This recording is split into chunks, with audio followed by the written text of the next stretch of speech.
Good morning, and welcome to the Financial Optimist. And today I want to talk about your savings rate and why you should be at least 20% or higher if you truly want to build wealth.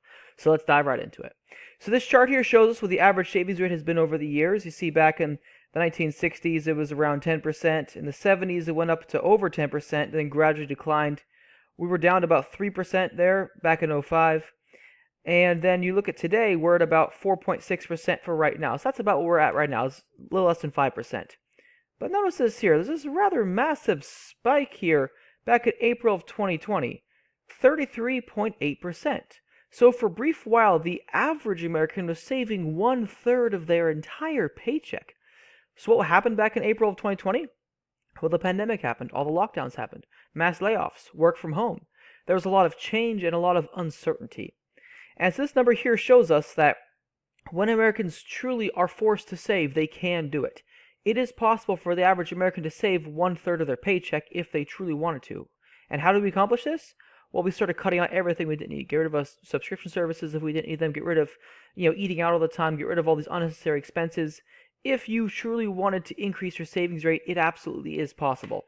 And I'm only saying a 20% or higher will be important for building wealth, but it's possible to get over 30% for the average American when pushed to do so. So this is a very, very telling number that the next time someone tells you, oh, I can't save more than 5%, I can't save more than 10%, if they truly wanted to increase the savings rate, it is possible. And that's why I have so many videos showing you how to save money, bargain hunting tutorials, that kind of thing, because it is possible to get this high. Now, personally, my savings rate is easily 80% or more every single month. Even a bad month with extra expenses, maybe I'm at 70 or 75%, but still, I tend to have very, very high savings rates. Why? Because I've chosen to live a very simple lifestyle. I have very few bills, I have no responsibilities, I have no debts, I have no children. I simply have very, very few bills, just utilities, food, gas, insurance, a few basics like that. And because I've chosen to, buy a house here without a mortgage, I have spent many years saving up for it. I chose to pay cash for my cars. I chose to not have credit cards. I chose to not take out student loans. I chose the debt-free lifestyle, and that is my key to having a very high savings rate because I want to become wealthy and afford to retire as soon as I possibly can.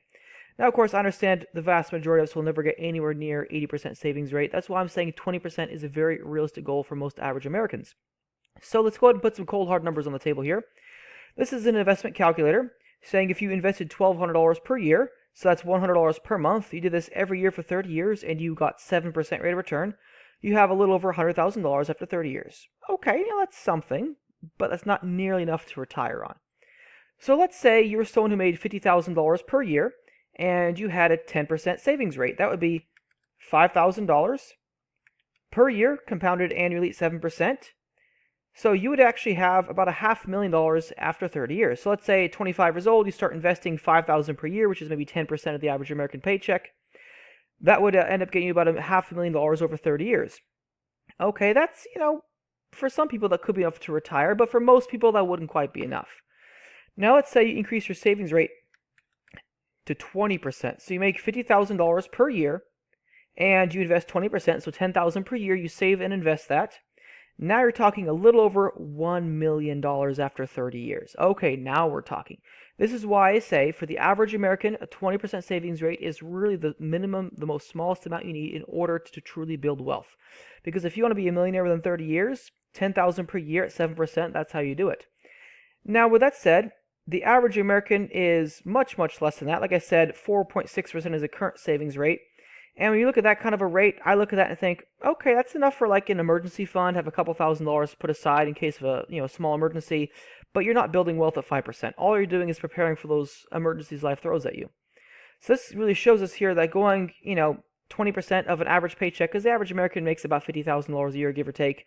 The average household income is closer to $80,000 per year. So, if you're doing savings rate, actually let's go ahead and do that here. So if you're an average American household making $80,000 a year and your household savings rate at 20% for both incomes combined, that now puts you to $1.6 million. That's assuming you both work for 30 years, you don't take any time off for having children, that kind of stuff, which a lot of couples do take a few years off working in order to raise their children, but still, this shows you if you're able to put even 20% of the paycheck away into savings, which it's possible to even go up to 30%, it has been done before, you could truly become a millionaire by the time you're in your middle-aged years. So let's go ahead and put some more numbers out there. This shows how much we currently have in savings for the different age brackets.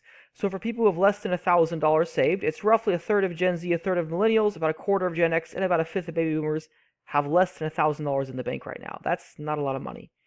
But when you go to $1,000 to $5,000, you've got roughly one-fifth of the younger generations and a bit less of the older generations having that much. And I think 1,000 to 5,000, that's a good like baby emergency fund, a starter emergency fund.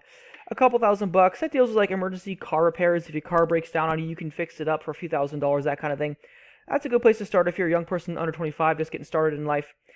But I really think that having a higher amount in your savings account is truly important because this isn't 1985, this is 2025. Things are expensive. So now we go to the next bracket here, $5,000 to $10,000 in savings. That's roughly 10%, 8 to 10% across the board there. Have that much.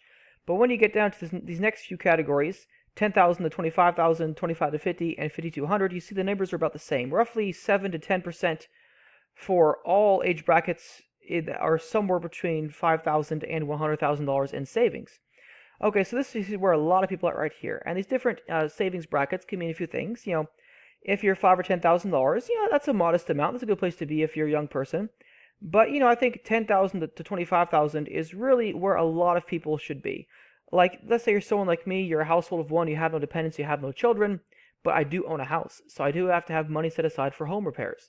And on top of that, once you get to these kind of levels, you look at, home repairs, it could be 10, 20,000 bucks for an emergency repair. Also consider this. Let's say you have to hire an attorney for some matter. They may require a retainer fee of $10,000 or $20,000. So if you have, say, $10,000 to $25,000, that's a great place to be. If you're someone who is a homeowner but you have no dependents, that's a good amount to have to cover home repairs. If you're someone who's, say, a renter, you have an apartment so you don't cover home repairs, maybe only having $10,000 is a better amount, but with a home, probably $20,000 is a little better to have. This next bracket, 25 to 50,000, I think it's a good place to be if you're someone that does own a house and have several children, because if you have multiple dependents, they depend on you for their survival. And so if you have, tens of thousands of dollars in savings, that can cover you for multiple large emergencies. If you have an emergency home repair and you're unemployed for several months, you're leaking thousands of dollars of savings every month. That's a good spot to be. But once you go above $50,000, I'm of the opinion most Americans don't need to have that much in savings. Anything above that really should be invested. Like maybe have, $10,000 to $50,000 in savings depending on your living situation.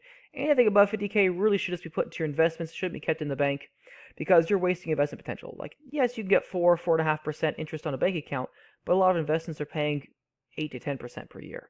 So you're just wasting money at that point. Now, if you're someone who's in a very unique position, maybe you have like 12 children and you have a mortgage that's like $4,000 a month, maybe savings of $100,000 might be justified in that case. But I think for most people, anywhere from $10,000 to $50,000 in the bank is a good amount to have. Anything above that, just put it to your investments and watch it grow even faster. Because like I showed you here, even adding a couple $1,000s per year can lead to hundreds of thousands of dollars of gains over decades. So that's kind of my opinion on the different brackets here. And these upper brackets, people who have hundreds of thousands in savings, these are likely investors who are just, heaping some cash on the table in case an investment opportunity comes open. They can jump on that right away. That's not really a savings. That's more so for investing. But now let's put some more numbers on the table here. This is the current bank account balance for people in different living situations. So single with children, $2,500. Oof, that's not much. If you're single with no children under 55, it's $4,000. But even over 55, still about $4,000. So a little bit better. But notice here, with children, if you're a couple with children, it's about $12,500. Couple with no children, about $16,000.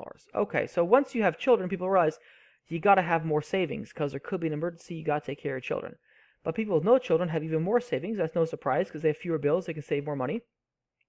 But this is what people are currently saving. And I mean, that's a decent bit. This bit here is not a lot. That's enough to cover a few emergencies. But I really think everyone should focus on having a much higher savings rate because this will cover emergencies, but you're not really building wealth if that's all you have in savings. And when you look at the savings rate by income, look at this. The top 1% have 40% going into savings. But you look at the top 10%, they have around a 10% savings rate, and the bottom 90%, almost nothing. This does show us that having a high savings rate is possible. Obviously, people with more income can save more money.